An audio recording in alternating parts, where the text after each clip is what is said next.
يعني ايه بقى يحط وديعه عندك؟ يعني ايه دوله تحط عند دوله وديعه؟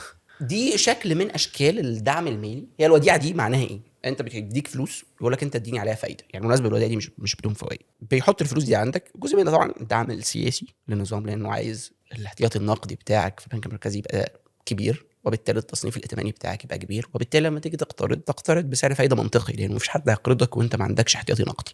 لان الاحتياطي النقدي ده هو ضمانه المستثمر انه يقدر ياخد فلوسه بعد كده لو انت حصل لك افلاس. في سندات، مصر بتروح تطرح سندات في بورصه لندن بالدولار ب 2 مليار دولار. كومسا بتصدر شهاده بتقول ان انا محتاجه 2 مليار دولار دلوقتي، وهسدهم بسعر فايده مثلا 10% في السنه على مدار هشتري، يعني هطرح دلوقتي مثلا هطرح سند 10 سنين مثلا، خلينا نحسبها بالارقام.